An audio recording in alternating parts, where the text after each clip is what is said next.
প্ৰথমটো খবৰ পুনৰ অসম বন্ধ ঘোষণা নিষিদ্ধ ঘোষিত উগ্ৰপন্থী সংগঠন আলফা স্বাধীনৰ আগন্তুক 15 আগষ্ট অৰ্থাৎ স্বাধীনতা দিৱসৰ দিনটোতেই সৰ্বাত্মক বন্ধ ঘোষণা কৰিছে আলফাই।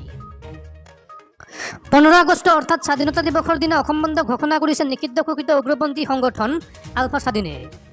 লগতে সকলোকে স্বাধীনতা দিৱস বৰ্জন কৰিবলৈ আহ্বান জনাইছে সংগঠনটোৱে। আলফা স্বাধীনে 14 আগষ্টৰ মাজনিশাৰ পৰা 15 আগষ্টৰ সন্ধিয়া 6 বজালৈকে এই বন্ধৰ আহ্বান কৰিছে। আলফা স্বাধীন, এনএছিয়ান আৰু জিপিআৰৰ এক যৌথ বিবৃতিত এই কথা ঘোষণা কৰা হৈছে। অৱশ্যে জৰুৰীকালীন সেৱা, সংবাদ মাধ্যম, ধৰ্মীয় অনুষ্ঠানসমূহক এই বন্ধৰ পৰা ৰেহাই দিয়া হৈছে। উল্লেখযোগ্য যে যোৱা বছৰত আলফা স্বাধীনে স্বাধীনতা দিৱসত কোনো ধৰণৰ বন্ধ ঘোষণা কৰা নাছিল, কিন্তু এইবাৰ পুনৰ অসম বন্ধ ঘোষণা কৰে নিষিদ্ধ ঘোষিত উগ্ৰপন্থী সংগঠনটোৱে। পৰৱৰ্তী খবৰ, ছিকিমত দুৰ্ঘটনাত পতিত অসম বিধানসভাৰ উপাধ্যক্ষ নোমল মমিনৰ কনভয়। শনিবাৰে পুৱা অসম বিধানসভাৰ উপাধ্যক্ষ ডাক্তৰ নোমল মমিনৰ কনভয় এক দুৰ্ঘটনাত পতিত হয়। ছিকিমৰ গেংটকৰ পৰা বাগডোগৰা বিমানবন্দৰ অভিমুখে গৈ থকা অৱস্থাত এই দুৰ্ঘটনাটো সংঘটিত হয়। ৰাণীপুৰত এখন ডাম্পাৰৰ সৈতে পাইলট গাড়ীখনৰ সংঘৰ্ষ হোৱাত এই দুৰ্ঘটনাটো ঘটে। দুৰ্ঘটনাটোত ৰখন নামৰ চালকজন সামান্য পৰিমাণ আঘাতপ্ৰাপ্ত হোৱাত তেওঁক চিকিৎসালয়লৈ প্ৰেৰণ কৰা হৈছে। ডাক্তৰ নোমল মমিন এটা টুইটযোগে কয় যে আজি পুৱা প্ৰায় 6:45 আমাৰ পাইলট গাড়ীখনে বাগডোগৰা বিমানবন্দৰলৈ যোৱাৰ পথত এটা ডাঙৰ দুৰ্ঘটনাৰ পৰা কথমপি ৰক্ষা পৰে। ইফালে এই দুৰ্ঘটনাটোত পাইলট গাড়ীখনৰ চালকজন সামান্য পৰিমাণে আঘাতপ্ৰাপ্ত হোৱা বুলি উল্লেখ কৰি তেওঁ হাস্পতাললৈ প্ৰেৰণ কৰা হৈছে বুলি টুইটত জানিব দিছে। পৰৱৰ্তী খবৰ, দাড়ি টুপি থাকিলে সকলো মুছলমান জেহাদী বা সন্ত্ৰাসবাদী নহয়। জেহাদী প্ৰসংগত এই মন্তব্য AIUDF প্ৰধান মৌলানা বদৰুদ্দিন আজমলৰ। জেহাদীৰ ঘাটিৰূপে পৰিচালিত হোৱা মাদ্ৰাছা ভাঙি পেলোৱাৰ অসম চৰকাৰৰ সিদ্ধান্তৰ বিৰুদ্ধে সৰব হৈ আছে কেইবাগৰাকীও বিৰোধী বিধায়ক। কংগ্ৰেছ AIUDFৰ কেইবাগৰাকীও বিধায়কে চৰকাৰৰ এই সিদ্ধান্তৰ বিৰোধিতা কৰা পৰিলক্ষিত হৈছে। তাৰ মাজতে মাদ্ৰাছা আৰু জেহাদী সন্ত্ৰাসবাদ প্ৰসংগত পুনৰ এবাৰ প্ৰতিক্ৰিয়া ব্যক্ত কৰিলে সাংসদ তথা AIUDFৰ মুৰব্বী মৌলানা বদৰুদ্দিন আজমলে।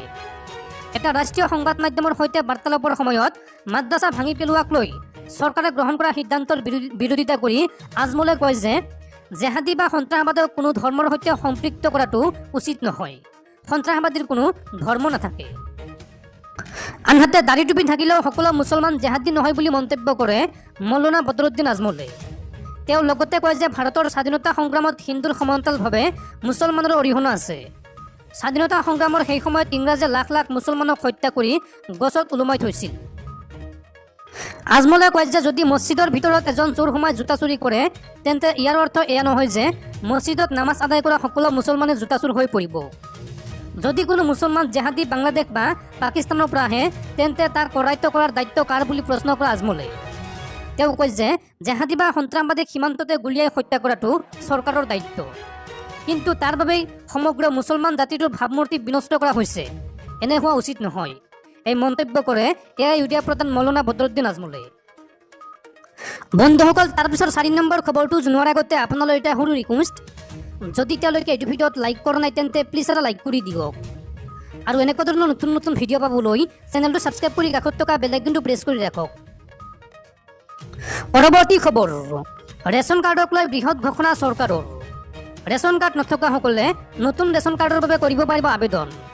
অসমৰ লগতে 11খন ৰাজ্যত আৰম্ভ হ'ব আবেদন প্ৰক্ৰিয়া। আপোনাৰ ৰেচন কাৰ্ড নাই নেকি? যদি নাই তেন্তে নতুন ৰেচন কাৰ্ডৰ বাবে কৰিব পাৰিব আবেদন। অসমৰ লগতে 11খন ৰাজ্যত আৰম্ভ হ'ব আবেদন প্ৰক্ৰিয়া। পুনৰ লাখ লাখ লোকক প্ৰদান কৰা হ'ব ৰেচন কাৰ্ড। আবেদনৰ বাবে কি কি নথিপত্ৰ লাগিব চাওঁ আহক। আধাৰ কাৰ্ড লাগিব, পাছপোৰ্ট আকাৰৰ ফটো লাগিব, পৰিচয়ৰ প্ৰমাণ পত্ৰ লাগিব, লগতে ভোটদানৰ প্ৰমাণ পত্ৰ, বিদ্যুতৰ বিল অথবা ড্ৰাইভিং লাইচেন্স। ৰাষ্ট্ৰীয় খাদ্য সুৰক্ষা আয়োগে 1 কোটিৰো অধিক লোকক সাঙুৰি ল'ব এই আঁচনিত। গৃহহীন আৰু অন্যান্য যোগ্য হিতাধিকাৰীয়ে কৰিব পাৰিব আবেদন। ৰেচন কাৰ্ডৰ বাবে নতুনকৈ আবেদন কৰিবলৈ হ'লে আপুনি আপোনাৰ ওচৰৰ যিকোনো সুলভ মূল্যৰ দোকানীৰ সৈতে যোগাযোগ কৰক। পৰৱৰ্তী খবৰ, বিবাহক লৈ মাদ্ৰাজ উচ্চ ন্যায়ালয়ৰ ঐতিহাসিক ৰায়দান। বৈধ হ'ল ভাৰ্চুৱেল বিবাহ। এতিয়াৰ পৰা ভিডিঅ' কলৰ জৰিয়তে মোবাইলতে পাতিব পাৰিব বিবাহ। বিবাহক লৈ ঐতিহাসিক ৰায়দান উচ্চ ন্যায়ালয়ৰ। ভিডিঅ' কলৰ জৰিয়তে সম্ভৱ হ'ব বিবাহ। এতিয়াৰ পৰা বৈধ হ'ব ভাৰ্চুৱেল বিবাহ। ভাৰ্চুৱেলি আইনী পদ্ধতিৰে সম্পন্ন কৰিব পৰা যাব বিবাহ প্ৰক্ৰিয়া। ভাৰ্চুৱেল পদ্ধতিত বিবাহখনত সাক্ষী হিচাপে থাকিব লাগিব 3জন ব্যক্তি। 3জনৰ উপস্থিতিত সম্পন্ন হ'ব বিবাহৰ পৰম্পৰা। 1 বছৰৰ শুনানিৰ ভিত্তিত মাদ্ৰাজ উচ্চ ন্যায়ালয়ৰ এই গুৰুত্বপূৰ্ণ ৰায়দান।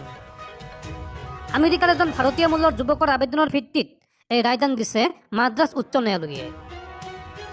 ভিছাৰ ম্যাদ উকলাৰ সময় হোৱাৰ বাবেই বাধা আহি পৰিছিল বিয়াত, যাৰ বাবে আমেৰিকালৈ ঘূৰি যাবলগীয়া হৈছিল যুৱকজন। আৰু সেই যুৱকজনৰ আবেদনৰ ভিত্তিত এই গুৰুত্বপূৰ্ণ ৰায়দান দিয়ে মাদ্ৰাজ উচ্চ ন্যায়ালয়ে। পৰৱৰ্তী খবৰ, পুনৰ থমকিল হিমা দাস। এবাৰ কমনৱেলথ গেমছৰ ফাইনেলত প্ৰৱেশ কৰিব নোৱাৰিলে হিমা দাসে। কমনৱেলথ গেমছৰ পৰা বিদায় ল'লে হিমা দাসে।